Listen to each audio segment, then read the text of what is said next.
Hemos estado resaltando algunos elementos importantes del patrimonio cultural de los pueblos. Y una de las cosas importantes que tenemos en nuestro país es nada menos la diversidad cultural que en ella tenemos. De esta manera entonces, también un aspecto importante dentro de esta cultura es nada menos que el lenguaje.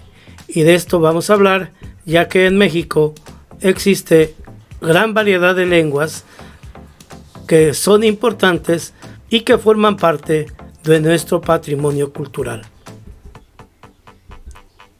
Según los datos que tenemos y que conocemos, datos oficiales de nuestro país, existen 69 lenguas oficiales en México, 68 son indígenas y el español, que la mayoría de todos nosotros lo hablamos. Las 10 lenguas indígenas más habladas en nuestro México y que todavía subsisten hasta nuestra actualidad es el náhuatl, el chol, el totonaca, el mazateco, el mixteco, el zapoteco, el otomí, el tzotzil, el tzatzal y el maya. Estas lenguas todavía se hablan en algunas regiones de nuestro país. Existen también otras lenguas más, porque hablamos de las que se hablan más y que todavía tienen una situación importante en nuestro país, pero existen otras 40 que lamentablemente han ido disminuyendo hasta el sentido de desaparecer debido a que muy pocos habitantes de nuestro país hablan estas lenguas. Por ejemplo, las lenguas paipai, las kumayai y la kukupa, que son lenguas que existen todavía en nuestro país, pero lamentablemente están en el sentido de desaparecer.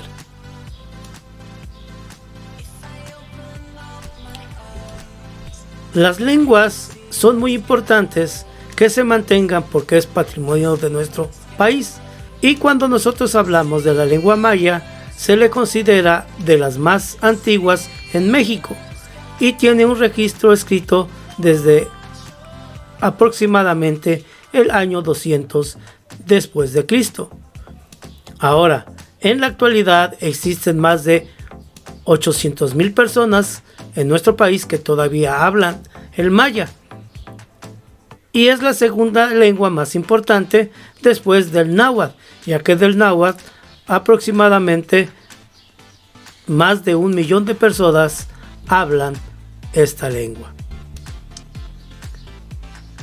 En nuestro país, por eso es importante, existen palabras que de manera cotidiana nosotros utilizamos, pero tienen su origen nada menos que en las lenguas indígenas que se hablaban en la totalidad de nuestro país, como por ejemplo la palabra esquite, que viene de la palabra iscl, de origen náhuatl y que significa botana de maíz.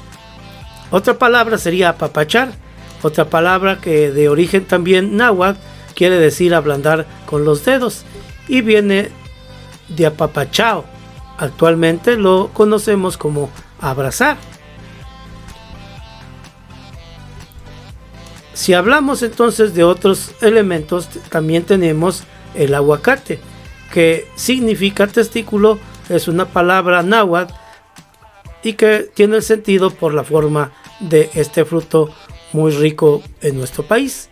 Y también tenemos el chocolate, que es nuestra palabra favorita y viene del náhuatl chocolate, que significa agua amarga. ¿Por qué agua amarga? Pues lógicamente que cuando ustedes muelen la semilla y se disuelve en agua, esa agua es totalmente amarga.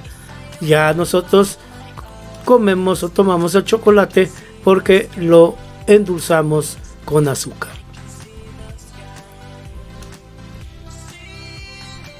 También la palabra cigarro, que en este caso es una palabra maya que viene de sillar, que en el verbo significa fumar hoja de tabaco enrollado, porque de esa manera se realizaba de manera antigua. Y quien no ha escuchado la palabra pibil, que también viene del maya y que significa coser bajo tierra. como lo es alguna situación como la barbacoa. Pero pibil lo relacionamos normalmente con la cochinita.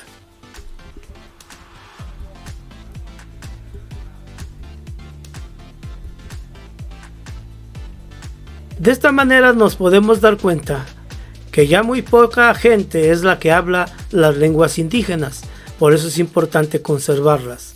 Si tú aún hablas una lengua indígena, trata de conservarla, practícala, porque es muy importante mantener ese acervo cultural que tiene nuestro país a través de la diversidad de lenguas que se hablan nada menos en nuestro territorio nacional. Es muy importante conservar nuestras lenguas y tratar de aprender aún una lengua indígena que nos servirá como parte de nuestro acervo cultural.